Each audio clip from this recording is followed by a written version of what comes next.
I now give the floor to Ms. Inga Ashing. Mr. President, members of the Security Council, the Gaza famine is here. An engineered famine, a predicted famine, a man-made famine. As we speak, children in Gaza are systematically being starved to death. This is a deliberate policy. This is starvation as a method of war in its starkest terms. So the children's clinics in Gaza are overwhelmed by need. Every bench packed with malnourished children and their mothers. Yet our clinics are almost silent now. Children do not have the strength to speak or even cry out in agony. They lie there, emaciated, quite literally wasting away. Their tiny bodies overcome by hunger and disease. The medical and specialized nutrition supplies they need all but used up. Without these, malnourished children will die. A few kilometers away stand ready a sea of supplies.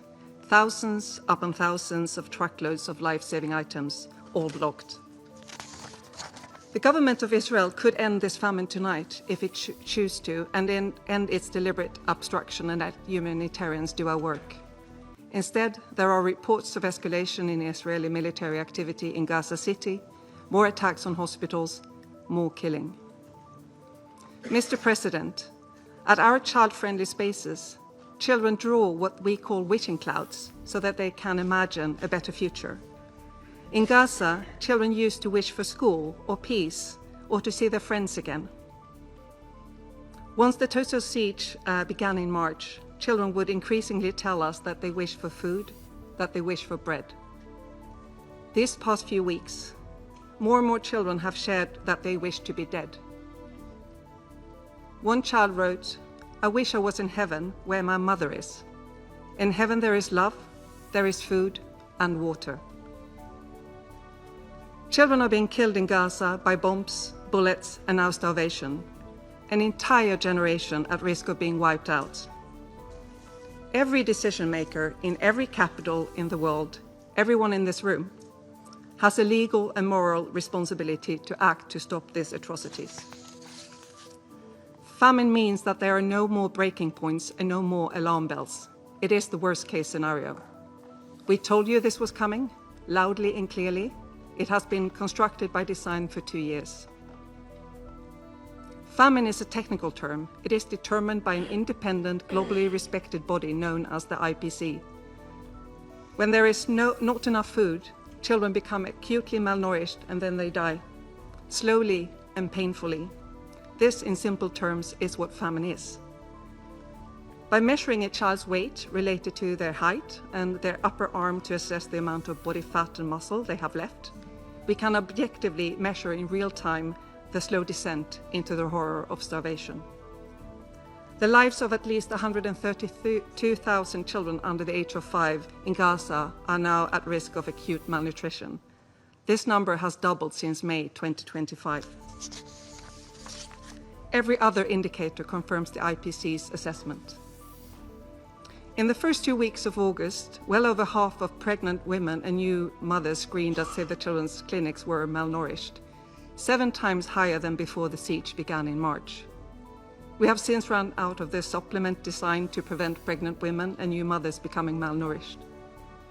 Mr. President, this is the predictable results of a policy of a sustained siege on food, medicine, and fuel. This month, over 100 aid organizations called for an end to the weaponization of aid in Gaza.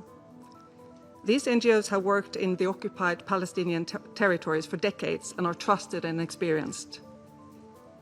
Israeli authorities have rejected requests from dozens of NGOs to bring in life-saving goods to Gaza and have tied continuous operations to new registration rules. These registration rules require impartial humanitarian actors to take actions that are unlawful, unsafe, and incompatible with humanitarian principles. The result is the further obstruction to unhindered, principled humanitarian access. Children in Gaza do not need so-called creative solutions, not airdrops that deliver almost no aid while occasionally hitting and killing civilians. nor creating inhumane militarized distribution systems where hundreds of civilians have been killed seeking food, forcing those who survive to choose between being maimed and humiliated collecting scraps of food or watching their loved ones waste away before their eyes. Families we support increasingly refer to these distribution points as the jaw of death. Instead, children in Gaza need member states to take action. The endless violence, cruel and illegal siege, block on the UN-led humanitarian system, mass killing of humanitarian workers, ban on UNRWA, and obstruction and threats of deregistration against NGOs are driving the humanitarian catastrophe, which in its turn is causing famine. Independent entities mandated to conclude and determine whether atrocity crimes and war crimes are taking place have done so. In addition, grave violations against children are being committed at an unprecedented rate across the occupied Palestinian territory, according to the Secretary General's annual report. The overwhelming majority were perpetrated against Palestinian children, though there are violations against Israeli children too, including children being taken hostage. Every child has the right to survival, to safety, and to a future. Any violation is a breach too far. Violence in the West Bank have been escalating at an alarming rate. Children face home demolitions, displacement, harassment, and intimidation by Israeli forces and settlers, including on the way to and during school. The mental health toll this has on their still forming minds is devastating. Save the Children is particularly alarmed by the detention of Palestinian children in the Israeli military detention system, which is a long-standing child rights crisis. No child should ever come in contact with a military court. Yet Palestinian children are the only ones in the world who are systematically prosecuted in military courts. These courts do not meet international juvenile justice standards. It is an abusive, inhumane system where children consistently report being physically, emotionally, and sexually abused, humiliated, and starved. Children held in this system must be released immediately to prevent further harm and protect them from practices that could amount to torture. The military detention of Palestinian children must end. There must be accountability for all crimes committed against children, against civilians, and hostages. Mr. President, children in Gaza urgently need the following: an immediate and definite ceasefire and the release of all children deprived of their liberty, including hostages and children held in military detention. The government of Israel must lift the siege and let the aid flow. The only way to achieve this is through unimpeded UN-led coordination. Member states must take action, support accountability mechanisms, end armed transfers, refuse to fund militarized aid schemes, do not risk complicity in atrocities.